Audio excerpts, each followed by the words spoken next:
Paramashivoham.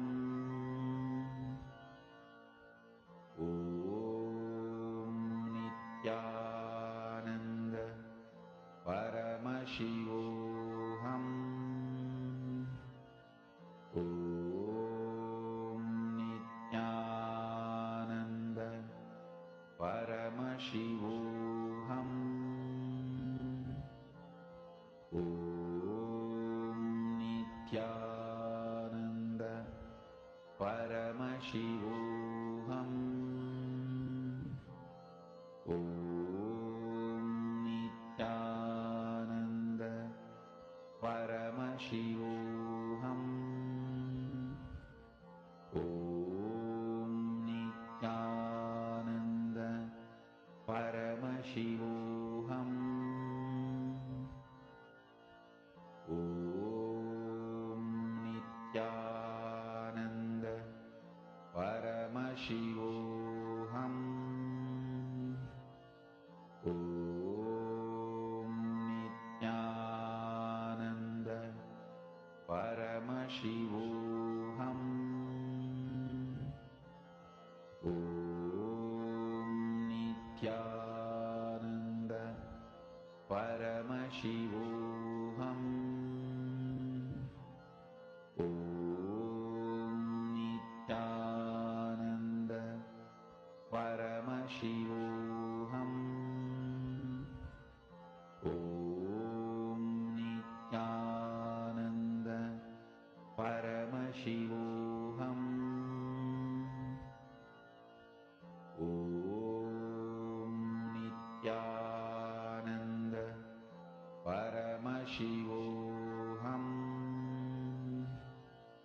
Om Nithyananda Paramashivoham.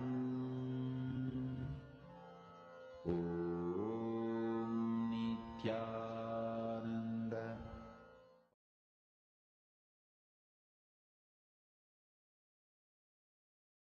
Paramashiva's message.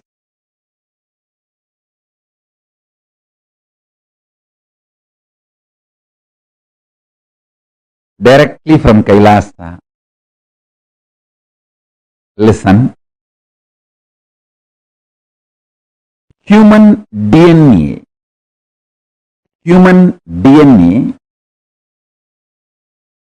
has ripe, grown. Now it is capable of creating a wormhole to receive the different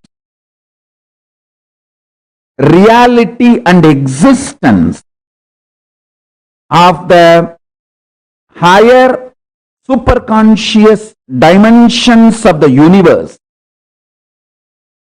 like a portal. Receive the knowledge, powers and superconsciousness itself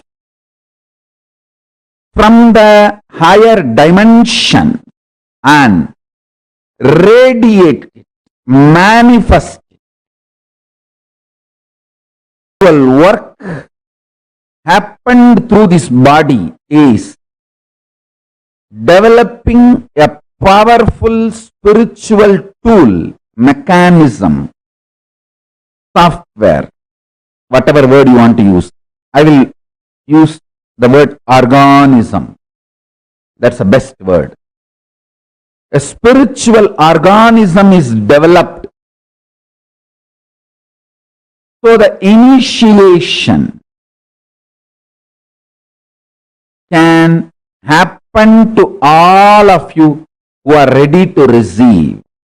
So now I am ready with the organism, spiritual organism, spiritual software, spiritual mechanism through which your DNA can open and create a wormhole, receive the knowledge, powers and super consciousness of higher reality, Kailasa, what I call Kailasa, Paramashiva. You can now receive it and manifest it, radiate it in your life. Now I am ready with this whole mechanism, the whole organism. This is the work. It was happening through this body. Understand? Now, this is the greatest gift for the humanity. It is ready. In a very simple, easy, user-friendly way. Now, this is going to be shared with you all by the grace of Ganapati, Paramashiva, Parashakti, and all the beings of Kailasa. Mahā KAILΑSA is manifesting here. The whole organism has happened in such a way, just by initiation, the human DNA can open up, create a wormhole, and receive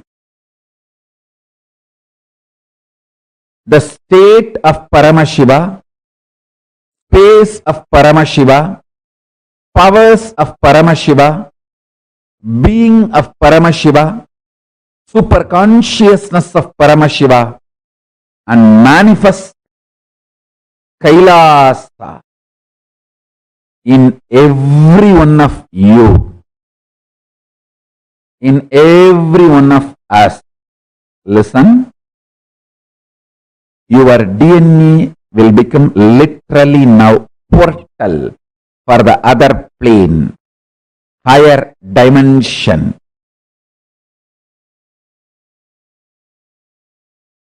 The superconscious space I call as Kailasa. Constantly, something was happening in this body to better and better and better the whole initiation mechanism, organism. Understand? Bettering the words of expression is the job of a teacher. Bettering the science of initiation is the job of the Guru. Bettering the organism of opening your DNA and making you manifest everything of Kailasa is the job of Paramashiva, and he is doing his job absolutely beautifully, rightly, in bestest possible way.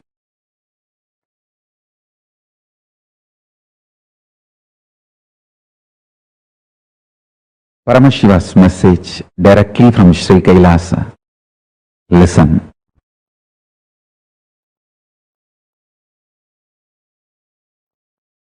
The fundamental cognitions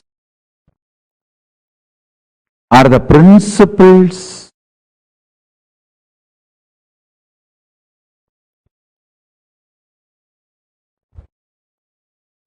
the foundation principles you cognize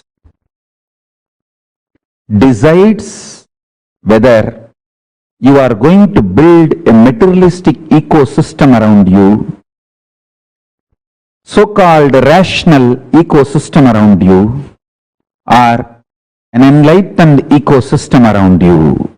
Please understand.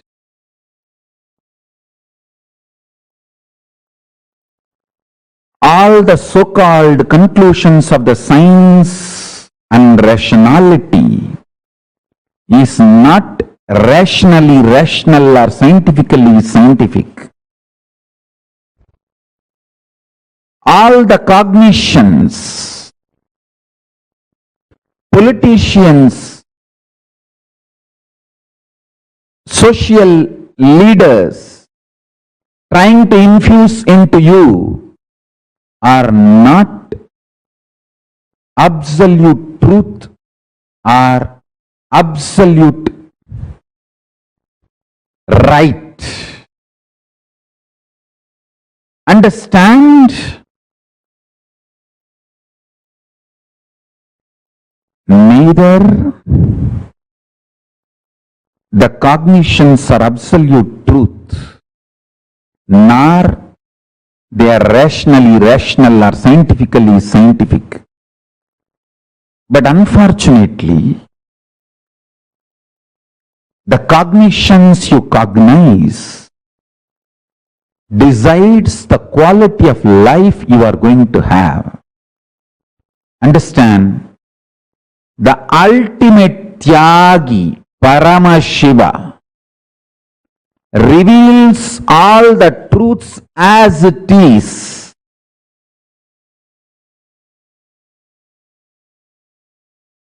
See, I am trying to create the ecosystem where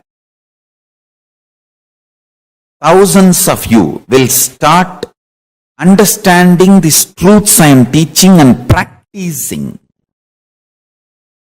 For example, Los Angeles, San Jose, Toronto, Vancouver, Seattle, Ohio. I want hundreds of families to settle down around the temple. Houston. Not as commune, but as community. Not gated community. No exclusivity. Just like regular US citizens, as part of them, I don't want to say that only our people should be there all around the temple. No. Like lot of devotees have moved their houses around LA temple.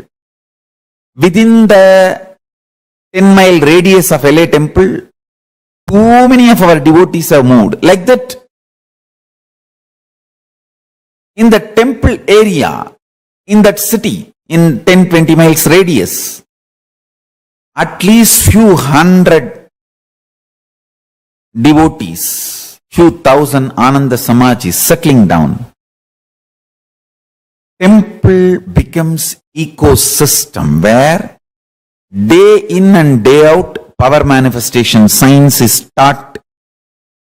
I want full-time volunteers to settle down. I am deciding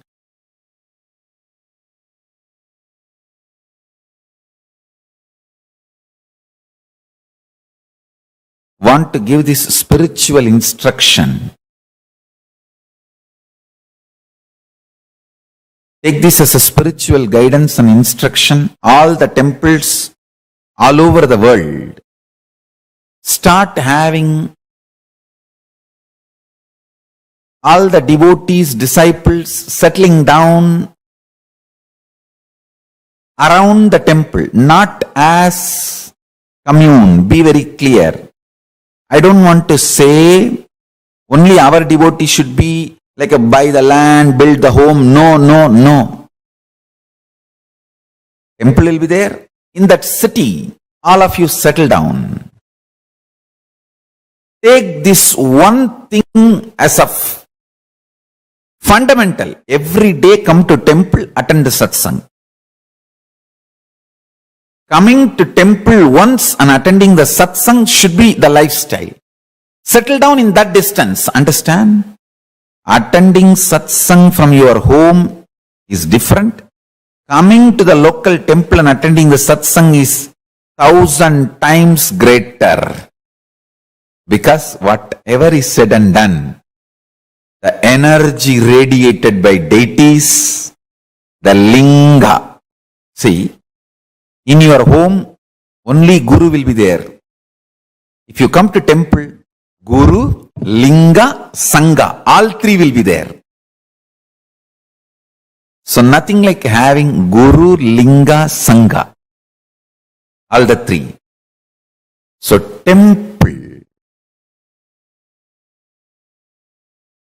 awakens a kind of a powerfulness and intensity and depth.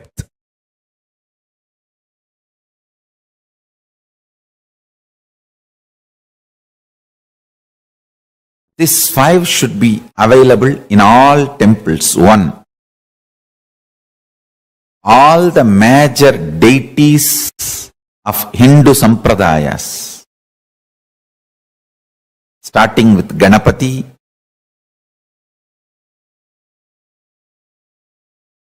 Shiva, Devi, Subramanya, Vishnu, Navagrahas,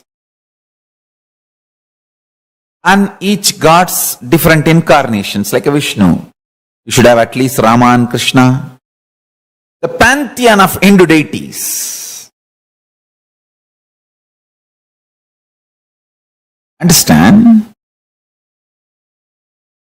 And I am making this very clear.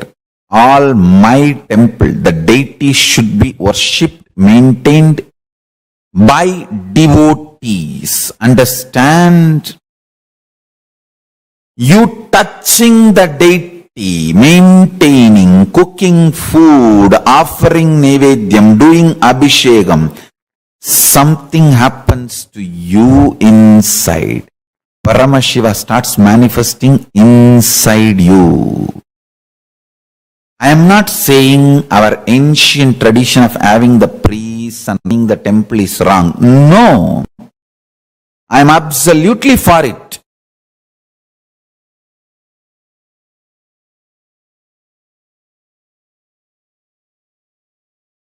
Even if I appoint priests for our temples in future,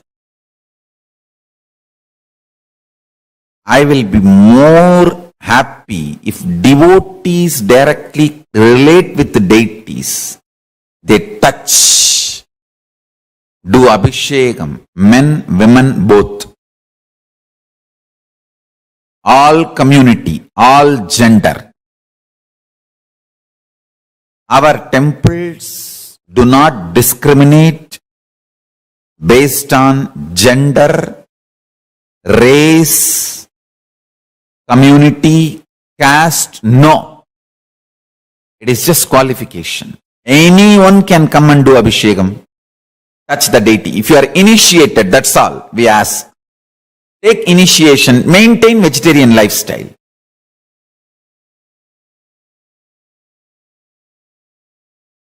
Even if we get priests in the future, maybe I will let the priest do the abhishekam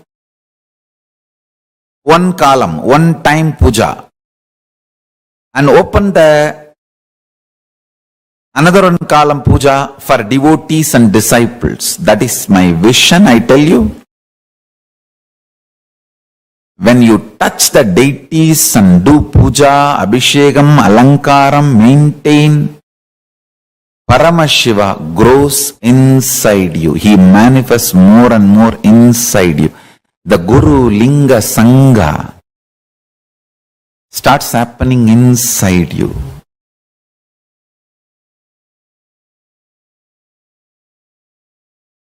This is what my vision of Kailasa. I want every US city to have one Kailasa. Every US city to have one Kailasa. Especially if there are more than 10,000 Hindus. I should use the word Hindus because unfortunately we are looking at only Indians as Hindus. We forget the Hindus from South Africa, Hindus from Mauritius, Hindus from Fiji, Hindus from other parts of the world. Hindus from Nepal, Hindus from Pakistan, Hindus from Bangladesh, Hindus from Sri Lanka. We don't even remember them. Hindus from Malaysia. So our temple should be Hindu-centric, not Indian-centric, Hindu-centric.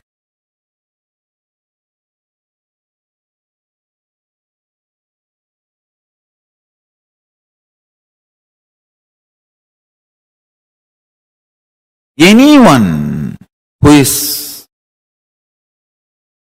initiated can start practicing. Our temple should be more a place where practicing is done. Powerful practicing is done.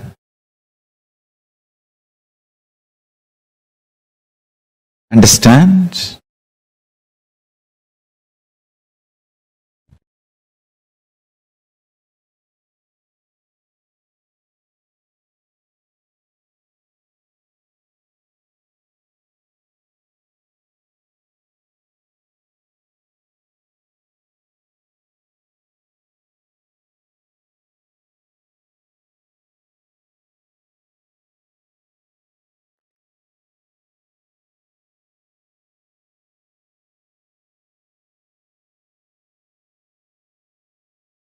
Large number of people should be benefited by the power manifestation science. Every day, power manifestation should go on in all our temples all over the world. Understand, the first component is all the deities of Hindu Sampradaya should be there, which will be maintained by devotees from any race, caste, community, anyone who takes initiation to live Hinduism can touch and worship the deities, maintain the deities, involve in the deities. And I wanted to tell you,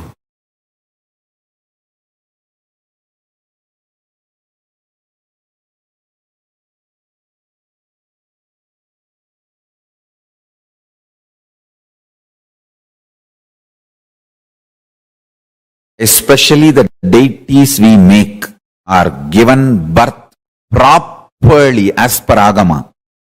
So they become Archavatara.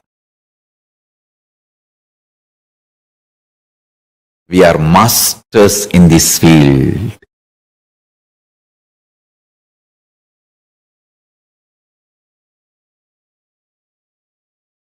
We know why we do what we do thoroughly. That is the uniqueness of KAILASA. Nithyananda's Hindu temples, Paramashiva temples, Paramashivalayas, large size Hindu deities of all Sampradaya. That's the first thing in all our Kailasas. Second thing, understand? Every day, power manifestation science should be taught by committed celibate sannyasis. Anybody who wants to commit and take this sannyas life can start gathering in the localities of our temples.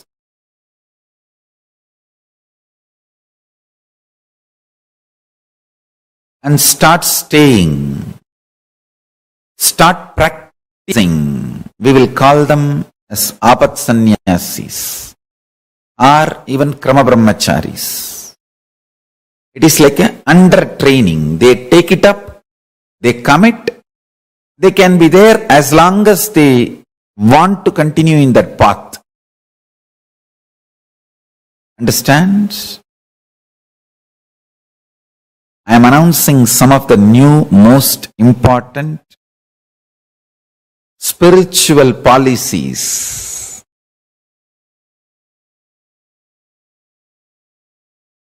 Kailasa should have deities first.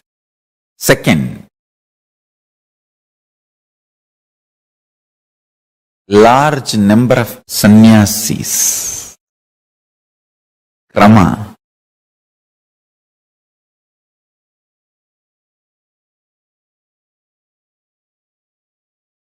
Krama brahmacharis who want to take up this lifestyle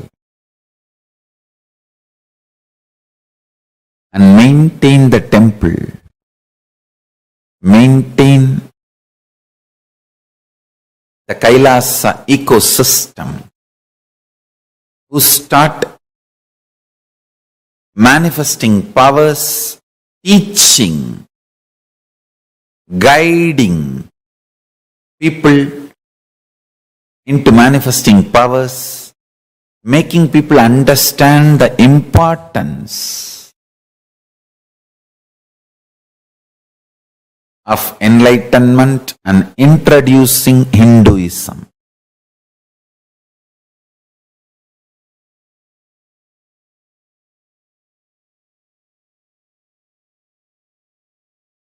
Understands? The whole ecosystem necessary for this. We should start focusing and manifesting it in every city where at least 10,000 Hindus are living. And a large library. Still Hinduism is in books. It has not yet come to the digital world. Still Hinduism is living in books, especially in home libraries. Still we have not left the habit of reading books and learning Hinduism. So, as long as that reading books and learning Hinduism is there for Hindus, we should keep a huge library.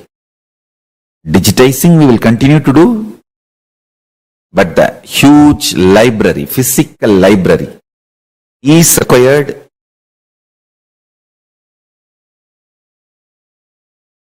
Library with the ambience maintained by the Bansan and Noble. How they have a very happy ambience for people to hang out, read. You can sip a cup of coffee and hang out with your friends. That kind of an ambience, library. And if possible, a large Goshala and Annalaya. Actually, all of them are interconnected. Temple, Adinam, where the sannyasis start living and teaching, growing together, and Goshala and Annalaya, where the organically cows are maintained, food is grown and shared freely. Never in our temples food can be sold. No. It should be absolute free. Large level of Goshala and Annalaya.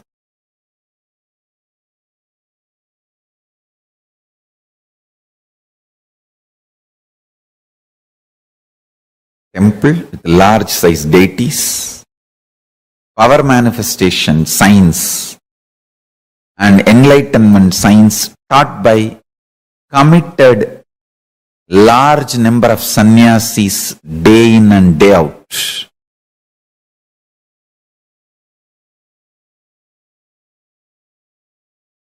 A large size Goshala and Annalaya.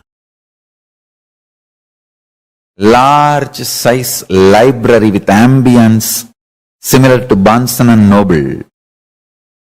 Fifth, last but not least, at least few thousand families of devotees settled around the temple. This is a complete Kailasa ecosystem. So, anybody comes there, whether 7-year-old kid or 70-year-old man, he is given everything related to Hinduism, and Hinduism becomes just such a happy living lifestyle.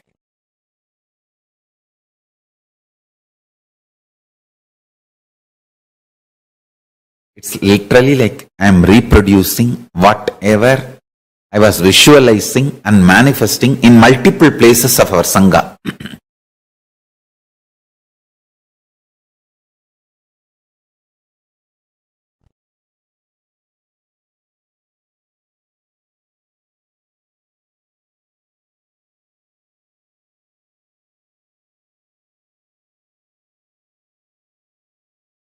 N pregnancy to Antyeshti.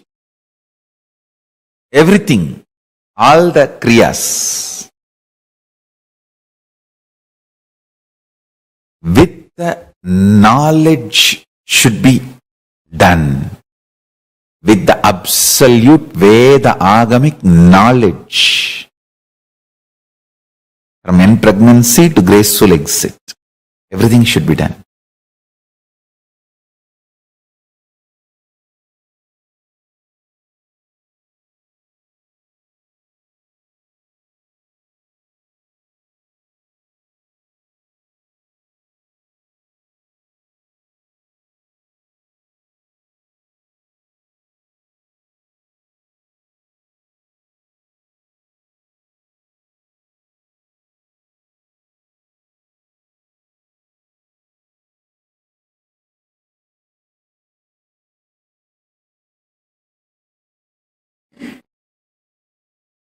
These ecosystems all over the world will keep this whole enlightenment science alive.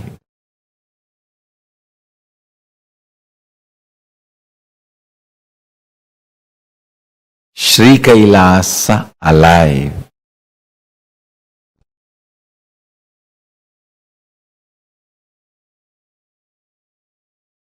Everywhere, the local temples, ashrams, adhinams, universities, goshalas should start expanding and start adopting the best practices of Sanatana Hindu Dharma. Should start evolving more and more local governing bodies. Local governing bodies.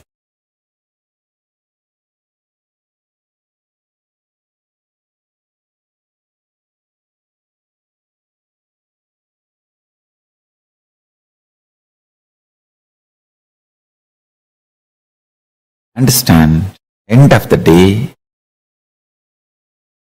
life is all about making the world better place.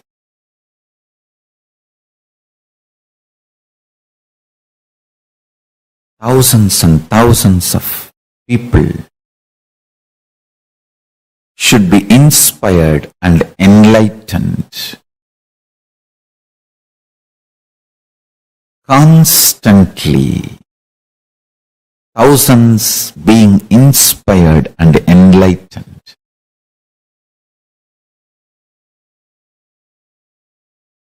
Helping, evolving, living, guiding, radiating the state, space, powers, superconsciousness of Paramashiva.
Yes. Did each of you understand with what Swamiji revealed just now? Can I request all of you to share? What did you all understand?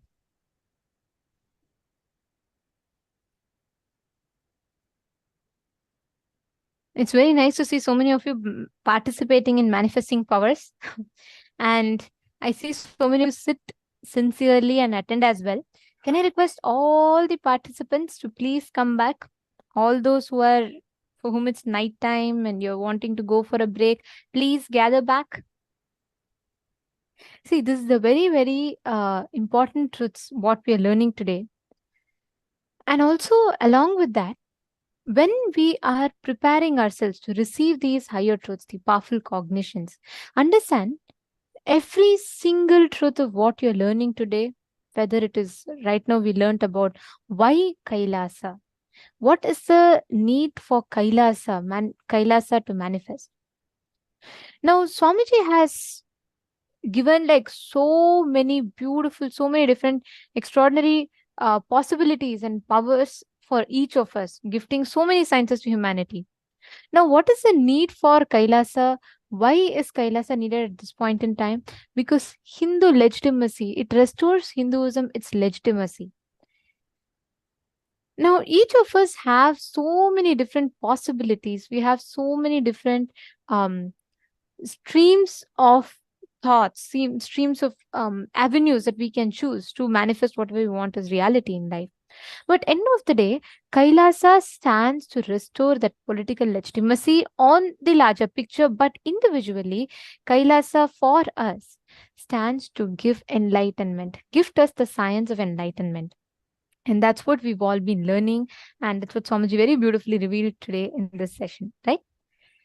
Now, one important aspect is for all of us of Kailasa is to experience the state, space, powers, being, superconsciousness, and Kailasa of Paramashiva. So, with this understanding and with this experience, anyone here who ever wants to be a part of Kailasa, if you've still not signed up to become a part, you should take a few minutes, sign up and be a part, because Swamiji is literally creating that enlightenment ecosystem for us to experience the benefits of Kailasa. And actually, one very, very exciting thing is we have a beautiful set of projects that you all can be a part of, whether if you're able to invest your talent, like if you're someone good at video editing, or if you think you're good at photo editing, or you think you're good at any of these particular talents, or you think you can invest just your time and you're willing to get trained, we have a variety of options that you all can choose.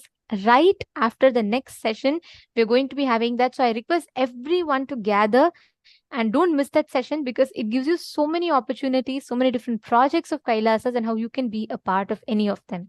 So do not miss. Just after the next session at around 5:30 p.m. Do not miss. Please be there. And it's going to be a very, very important session. So don't miss that. Now, right with receiving this important initiation and this powerful cognitions, let us directly enter into the manifestation. Swamiji here revealed to all of us about Kailasa is all about manifesting the Paramashiva inside of you. Now, every one of you that are sitting here, the moment you connect to Paramashiva, you channel the Paramashiva, inner Paramashiva inside you, you just manifest and radiate that as experience. That is what we are going to be experiencing in this round of the power. Okay. What you're going to be doing is the same as last time. You all can go back to the same partners. Instead of scanning a word, you're going to be scanning an incident from that person. It's super cool. You can actually do it. It is very, very easy. You will be able to get flashes, like it'll actually appear in your third eye. What exact incident? Like if I say on 4th of August 2014, what happened in my life? You will be able to scan and identify what exactly happened on that day. What was the exact incident? Okay, so shall we all enter? Shall we all manifest this power? Okay, come on, please connect to your partners. Madonna, you can connect back with Ma Prithvi.